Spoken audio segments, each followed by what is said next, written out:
प्रिय मित्रों, परमेश्वर के वचन में मन के बारे में बहुत कुछ कहा गया है, जिसको हम स्वभाव का भी ट्रांसलेशन कर सकते हैं, हृदय का भी अनुवाद होता है। वो मन जो हमारे व्यक्तित्व का सेंट्रल भाग है, केंद्रीय बिंदु है, जहाँ से हमारे विचार निकलते हैं, हम सोचते हैं, हमारे व्यवहार के बारे में विचार आता है। तो उसी प्रकार से मन, माइंड, हृदय, हमारा हार्ट, हमारा स्वभाव, ये सब एक दूसरे के समान शब्द हैं जो हम इस्तेमाल करते हैं। तो आइए आज हम विचार करेंगे अपने मन के बारे में। परमेश्वर का वचन क्या कहता है हमारे मन या स्वभाव के बारे में। इसके लिए मैं आपके सामने पढ़ूंगा फिलिपियों की पत्री, उसका 2 अध्याय 5 से 11। फिलिपियों उसका 2 अध्याय 5 से 11।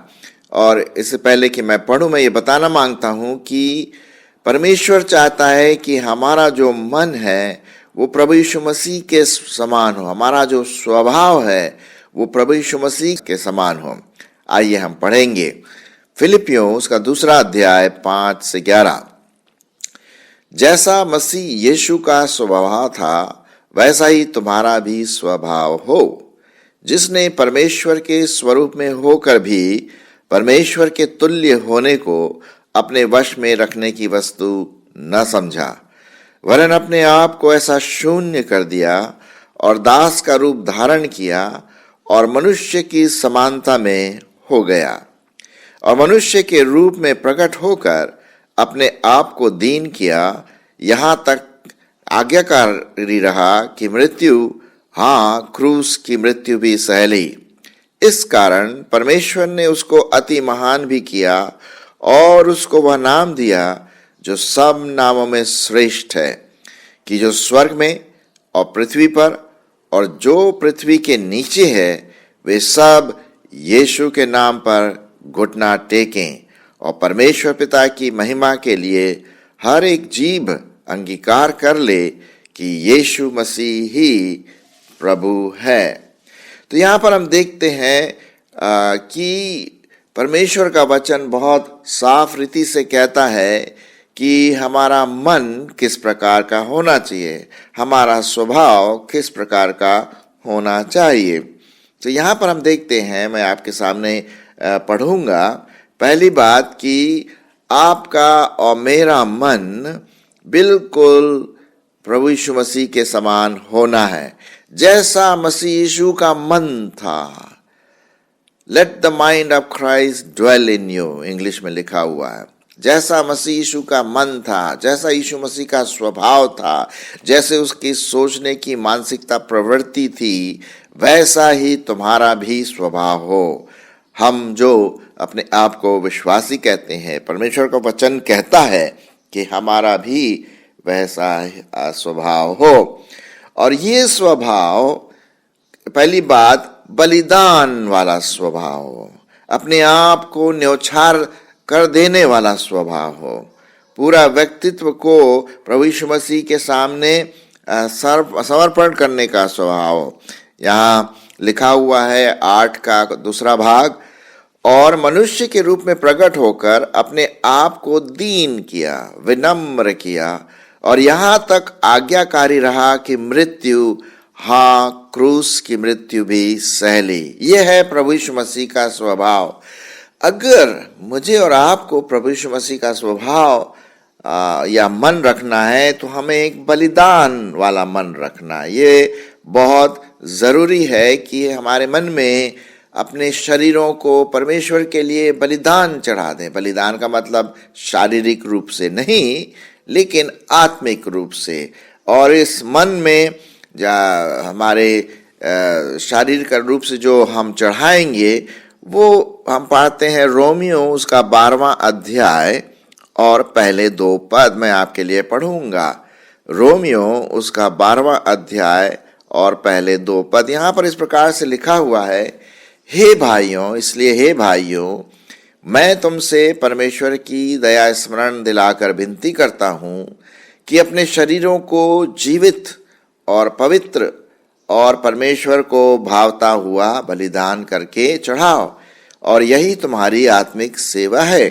और इस संसार के सदृश न बनो, परंतु तुम्हारे बुद्धि के नए हो जाने से तुम्हारा चाल चलन भी बदलता जाए, जिससे तुम परमेश्वर की भली और भावती और सिद्ध इच्छा अनुभव से प्राप्त करते रहो। तो यहाँ पर हम देखते हैं परमेश्वर के वचन में लिखा हुआ है कि हमारा जो मन है, हमारा जो स्वभाव है, वो बलिदान वाला स्वभाव होना चाहिए। जैसे कि परमेश्वर के वचन में प्रभु यीशु मसीह ने ये बात की, उसने अपने आप को बलिदान के रूप में दे दिया। वह उसी प्रकार से आत्मिक रूप से मेरे जीभ को, मेरे आँखों को, मेरे कानों को, मेरे मुंह को, मेरे हर व्यक्तित्व अंगों को मुझे परमेश्वर के हाथ में सौंपना है। जैसे यीशु मसीह ने अपने आप को क्रूस पर चढ़ा दिया, उसी प्रकार से हमारे इन अंगों को आत्मिक रूप से क्रूस पर चढ़ा दे। क्रूस पर चढ़ाने का मतलब है कि जो बुरी आदतें हैं, जो ईवल हैं, जो हमारी जो पाप में करने के लिए एक न्योता देती है, हमारे जो अंग हैं, उनको हम मार डालें, क्रूस पर चढ़ा ले। सो एक बलिदान वाला मन बहुत ज़रूरी है, और ये बलिदान वाला मन परमेश्वर को बहुत भाता है। इफिसियों और उसका 5वां अध्याय में हम पढ़ते हैं कि ये मन जो हम चढ़ाएंगे वो परमेश्वर को बहुत भाता है।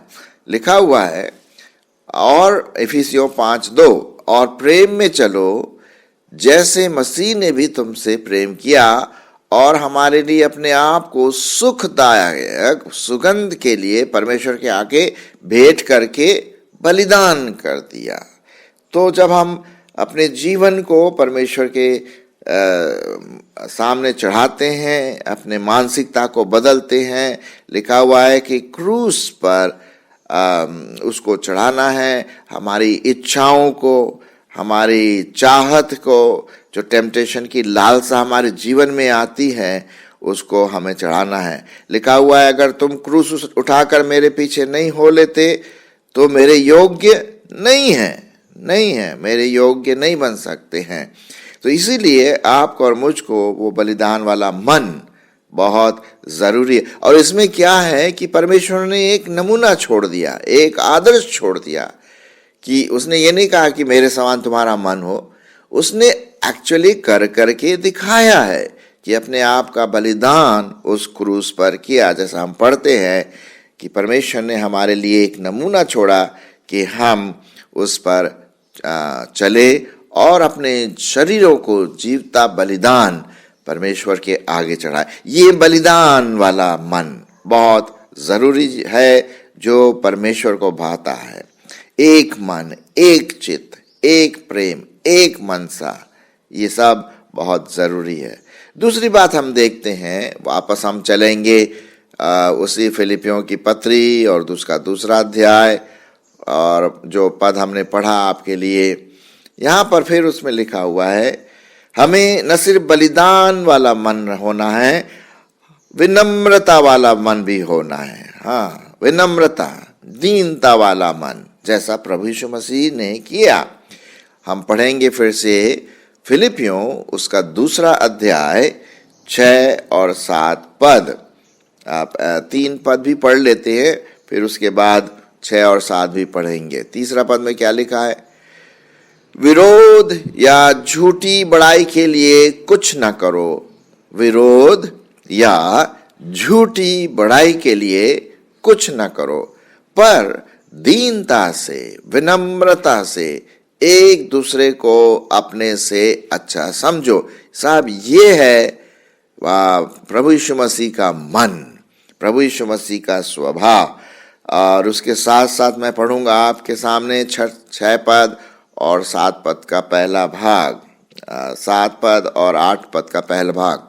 जिसने परमेश्वर के स्वरूप में होकर भी परमेश्वर के तुल्य होने को अपने वश में रखने की वस्तु न समझा, वरन अपने आप को ऐसा शून्य कर दिया और दास का रूप धारण किया और मनुष्य की समानता में हो गया और मनुष्य के रूप में प्रकट होकर अपने आप को दीन किया। तो जब हमने पढ़ा कि जैसा प्रभु यीशु मसीह का स्वभाव था वैसा तुम्हारा भी स्वभाव हो, तो कैसा था भाई प्रभु यीशु मसीह का स्वभाव? उनका स्वभाव दीनता वाला था, विनम्र वाला था। और वैसा ही स्वभाव आपको और मुझे भी अपने मन में लाना है, अपने मानसिकता में लाना है। 6वें पद में क्या लिखा है? जिसने परमेश्वर के स्वरूप में होकर भी, आपको पता है प्रभु यीशु मसीह जब इस दुनिया में थे तो वो मनुष्य के पुत्र थे, लेकिन साथ साथ वो परमेश्वर के पुत्र भी थे, वो खुद परमेश्वर थे। अरे साहब, वो परमेश्वर के स्वरूप में थे। त्रिएक परमेश्वर जिसके बारे में हम बात करते हैं, पिता, पुत्र और पवित्र आत्मा, ये सब परमेश्वर हैं। एंड सो वो परमेश्वर के रूप में होकर के साहब उसने पूरी सृष्टि की रचना की, आपको और मुझको बनाया, ये जानते हुए भी कि वो परमेश्वर है। परमेश्वर के तुल्य होने को अपने वश में रखने की वस्तु न समझा। कहने का मतलब परमेश्वर मनुष्य बना, और आगे भी हम पढ़ते हैं 7वां पद, अपने आप को ऐसा शून्य कर दिया। अब आप सोच लीजिए, शून्य का मतलब है कुछ भी नहीं, और दास का रूप धारण किया और मनुष्य की समानता में हो गया। आप कितना गिर सकते हैं? देखिए, परमेश्वर प्रभु यीशु मसीह का धन्यवाद हो कि उसने अपने आप को इतना नीचे गिरा दिया, विनम्र हो गया। क्यों? वो इसलिए क्योंकि वो चाहता है कि हम उसकी संतान बने, उसके पास आए, उसके समान स्वभाव हो। ये हमारा जो समाज है, जलता हुआ समाज है, पाप में भरा समाज है, उस समाज में हम जो विश्वासी कहते हैं, हमारा मन विनम्रता वाला हो, हमारा मन नम्रता वाला हो, जैसा दीनता वाला हो। जी हाँ, और यहाँ पर वही बात प्रभु यीशु मसीह ने खुद की। उसने ये नहीं कहा कि तुम ऐसा करो, उसने एक नमूना दे करके परमेश्वर मनुष्य बना। हम समझ सकते हैं जैसे कि कोई प्रेसिडेंट या प्राइम मिनिस्टर एक भिखारी सा हो जाए, दास का समान हो जाए। आप अच्छी तरह से जानते हैं कि ऐसा कभी नहीं होता कि कोई बड़ा भारी राजा एक दास के रूप में आ जाए। ये अनहोनी वाली बात है। लेकिन परमेश्वर जो राजाओं का राजा, प्रभुओं का प्रभु, वो अपने आप को इतना विनम्र, इतना उसने दीन किया कि हाँ, मनुष्य का रूप धारण किया, दास का रूप धारण किया। तो इसलिए हमें ये बात बहुत ध्यान में रखना है कि जैसा प्रभु यीशु मसीह का स्वभाव था, जैसा प्रभु यीशु मसीह का मन था, वैसा ही हमारा भी स्वभाव हो, हमारा भी मन हो। जी हाँ, तो हम देखते हैं ये दीनता वाला। क्योंकि एक बात आप ध्यान में रखिए, परमेश्वर को घमंड बिल्कुल पसंद नहीं है। He hates pride. वो बिल्कुल तिरस्कार करता है उन व्यक्तियों का जो घमंडी हैं, अपने आप को ज्यादा ही समझते हैं। आज मेरे ख्याल में जरूरत से ज्यादा समझते। जी नहीं, यहाँ पर परमेश्वर उल्टा दीन विनम्र होकर के हमारे बीच में आया है ना। पहला पत्रस 5:5 में क्या लिखा है? आपको शायद याद होगा। पहला पत्रस उसका 5वां अध्याय और 5वें पद में लिखा हुआ है, और हे नवयुवको, तुम भी प्राचीनों के अधीन रहो, वरन तुम सब के सब एक दूसरे की सेवा के लिए दीनता से कमर बांधे रहो। दीनता से, वही बात आ गई, दीनता वाला स्वभाव, दीनता वाला मन, मानसिकता हमारी दीनता वाली होनी चाहिए। सो लिखा हुआ है कि एक दूसरे की सेवा के लिए दीनता से कमर बांधे रहो, क्योंकि परमेश्वर, अब सुनिए ध्यान से, क्योंकि परमेश्वर अभिमानियों का सामना करता है, परंतु दीनों पर अनुग्रह करता है। बहुत बहुत अच्छा पद है मेरे लिए भी, हम सबों के लिए, विश्वासियों के लिए, कि हमें अभिमानी नहीं होना, हमें घमंडी नहीं होना, क्योंकि परमेश्वर इसको बिल्कुल पसंद नहीं करता है, बिल्कुल भी नहीं। ये घमंड की वजह से तो शैतान गिरा। पहले जो अच्छा स्वर्गदूत था, परमेश्वर ने उसको नीचे गिरा दिया। कहीं आपको और मुझको परमेश्वर तिरस्कार न करे, परंतु क्या लिखा है, दीनों पर अनुग्रह करता है। हमें परमेश्वर का अनुग्रह चाहिए। और लिखा हुआ है, इसलिए परमेश्वर के बलवंत हाथ के नीचे क्या रहो, दीनता से रहो, जिससे वह तुम्हें उचित समय पर बढ़ाए। मेरे मित्रों, जो मन था प्रभु यीशु मसीह का, जो स्वभाव था वो बलिदान वाला था। दूसरी बात हमने देखा, विनम्रता वाला, दीनता वाला मन प्रभु यीशु मसीह का था। और वो मन आपको और मुझको बहुत जरूरी है कि हम वो मन रख सके। तीसरी बात हम देखते हैं कि प्रभु यीशु मसीह का मन आज्ञाकारी वाला मन था। हम वापस चलेंगे फिलिपियों की पत्री और उसका 2 अध्याय और 8वां पद का भाग। क्या देखते हैं, और मनुष्य के रूप में प्रकट होकर अपने आप को दीन किया, यहां तक आज्ञाकारी रहा कि हाँ, मृत्यु, क्रूस की मृत्यु उसने सह लिया। जी हाँ, उस आज्ञाकारी रहा परमेश्वर, हमारा प्रभु यीशु मसीह आज्ञाकारी, जो जिस काम के लिए वो आया था उसने उस काम को पूरा किया। जी हाँ, ये बहुत जरूरी है। और इसीलिए परमेश्वर चाहता है कि हम आज्ञाकारी रहें। पहला सामुएल, पुराने नियम का एक भाग है, पहला सामुएल और उसका 15वां अध्याय मैं आपके सामने पढ़ूंगा। पहला सामुएल उसका 15वां अध्याय और 22 पद। देखिए वहां पर क्या लिखा हुआ। यहां पर लिखा हुआ है, शामुएल जो एक परमेश्वर का जन था, एक भविष्यद्वक्ता था, उसने कहा, क्या यहोवा होम बलियों और मेल बलियों से उतना प्रसन्न होता है जितना कि वह अपनी बात के माने जाने से प्रसन्न होता है? सुन, मानना तो बलि चढ़ाने और कान लगाना मेढ़ों की चर्बी से भी उत्तम है। जी हाँ, हमें आज्ञाकारी वाला मन होना चाहिए। प्रभु यीशु मसीह ने वो आज्ञाकारिता वाला मन रखा। जिस काम के लिए वो आया था, जिस काम के लिए परमेश्वर पिता ने उसे भेजा था, उसने उसको पूरा किया, चाहे वो कितना भी दुख भरा क्यों न हो। वो बड़े इच्छा अनुसार वो आया और अपने जान को हमारे लिए दे दिया। तो प्रभु यीशु मसीह ने उस आज्ञा को माना। आपका और मेरा कर्तव्य है कि हमारा जो मन हो वो आज्ञाकारी वाला मन हो। इब्रानियों की पत्री और उसका 5वां अध्याय 8 और 9 पद मैं आपके सामने पढ़ूंगा। इसी के संदर्भ में हम देखते हैं क्या लिखा है। इब्रानियों 5, 8 और 9।